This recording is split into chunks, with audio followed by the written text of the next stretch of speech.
So you talked about bringing businesses in domestically and international businesses. Have you already identified some business partners that you might want to bring in? Absolutely. Yes, sir. In fact, it's been long standing with me where already had people who wanted to invest.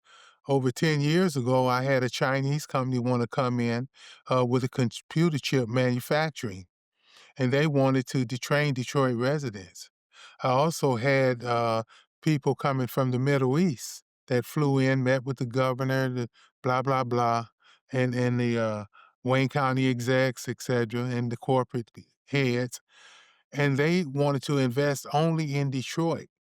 However, they got steered into uh, uh, the airport scenario for investment in some other areas, and they were really upset about that.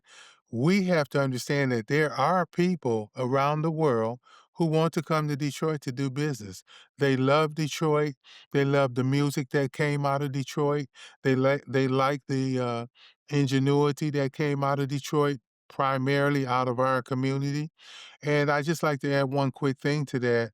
A lot of people don't understand the plantational Willie Lynch syndrome.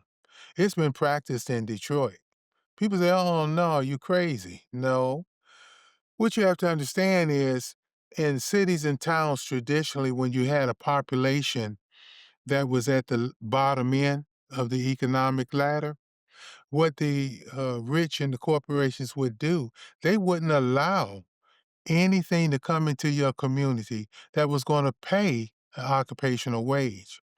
Their primary concern was that they would keep a labor force where they could continue to pay low wages. So this is historical happening in this country and very historical in Detroit. And so when we look at why Detroit communities 75% plus own nothing, have no empowerment economically, yeah, we have votes, but we don't have political empowerment. Why are our schools at 170 at the national average?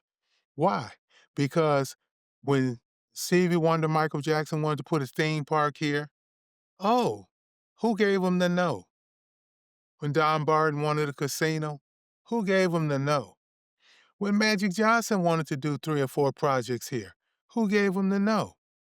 When Pop Winans wanted to do some projects, when Bishop Bonner wanted to build a subdivision, when I wanted to build a subdivision in my neighborhood that I grew up, to date only have a few new homes. Who is giving us the no? The corporations and the rich people. And that's why we're in the condition that we're in. To date, we don't have little to no Black empowerment economically. And we've been getting to know when our community always say, oh, when they get rich, they never come back. Well, they tried to come back. What we don't understand is that the oligarchs were making the calls through our political apparatus that looked like us, but they represented the corporations and the rich. That's just keeping it real.